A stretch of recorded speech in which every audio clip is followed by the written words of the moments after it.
प्रिय विद्यार्थियों, आज कक्षा 7 सीबीएसई हिंदी वसंत संघर्ष के कारण मैं तुनक मिजाज हो गया। इस पाठ के अभ्यास प्रश्नोत्तर हम लोग करेंगे। इस पाठ का पहला प्रश्न है, साक्षात्कार पढ़कर आपके मन में धनराज पिल्लई की कैसी छवि उभरती है, वर्णन कीजिए। उत्तर, साक्षात्कार पढ़कर मेरे मन में धनराज पिल्लई की ऐसी छवि अनुभव होती है कि उन्होंने निर्धनता से संघर्ष करते हुए सफलता प्राप्त की है।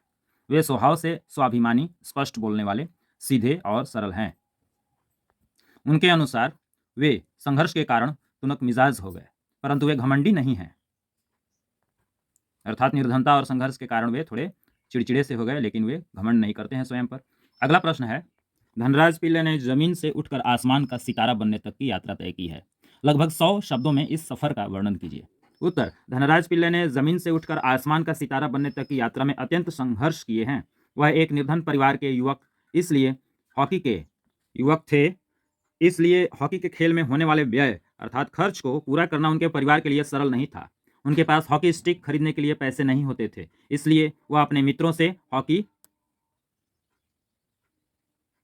स्टिक मांगकर खेला करते थे। इस प्रकार हॉकी के प्रति लगन और कठिन संघर्ष से और लगातार अभ्यास करने से धनराज पिल्लई ने विश्व स्तरीय खिलाड़ी बनकर दिखा दिया।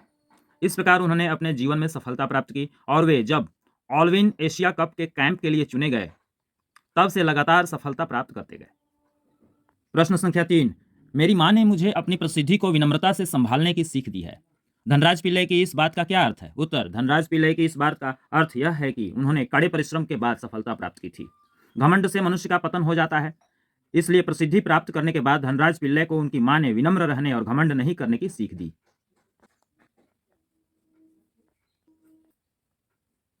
साक्षात्कार से आगे का प्रश्न है, ध्यानचंद को हॉकी का जादूगर कहा जाता है, क्यों? पता लगाइए। हाँ, ध्यानचंद हॉकी के बहुत ही अच्छे खिलाड़ी थे और उन्होंने बहुत ही प्रसिद्धि पाई थी। इसका उत्तर है, मेजर ध्यानचंद सिंह भारतीय हॉकी के श्रेष्ठ खिलाड़ी और भूतपूर्व कप्तान थे। उनका जीवन काल 29 अगस्त 1905 से 3 दिसंबर 1979 था। वे हॉकी ऐसे खेलते थे जैसे कि उनकी हॉकी स्टिक में कोई गोंद या चुंबक हो। गेंद उनकी स्टिक के साथ रहती थी, अर्थात चिपकी रहती थी, ऐसा प्रतीत होता था। वे 3 बार ओलंपिक स्वर्ण पदक जीतने वाली भारतीय हॉकी टीम के खिलाड़ी रहे। 3 टाइम्स गोल्ड मेडल उन्होंने प्राप्त किया था। पहला एम्स्टर्डम ओलंपिक कब? 1928 में। दूसरा लॉस एंजल्स ओलंपिक 1932 में और तीसरा बर्लिन ओलंपिक 1936 में। उनके जन्म दिवस को भारतीय राष्ट्रीय खेल दिवस के रूप में मनाया जाता है। मेजर ध्यानचंद सिंह भारतीय हॉकी के महानतम खिलाड़ी रहे। उनका खेल देखकर उनके विरोधी भी उनकी प्रशंसा करने लगते थे। उनकी अपोजिट टीम जो थी बहुत ही उनको अप्रिसिएट करती थी, एडमायर करती थी, क्योंकि उनके खेलने का ढंग ही इतना निराला था, बहुत अच्छे तरीके से खेलते थे। उनकी प्रतिभा से जर्मनी के तानाशाह रुडोल्फ हिटलर और क्रिकेटर डॉन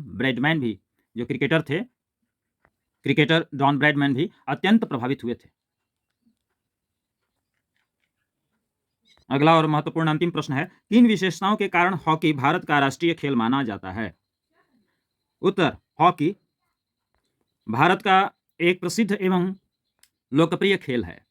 भारतीय हॉकी टीम ने सन 1928 से 1956 तक लगातार 6 स्वर्ण पदक जीते। इन्हीं विशेषताओं के कारण हॉकी को भारत का राष्ट्रीय खेल माना जाता है।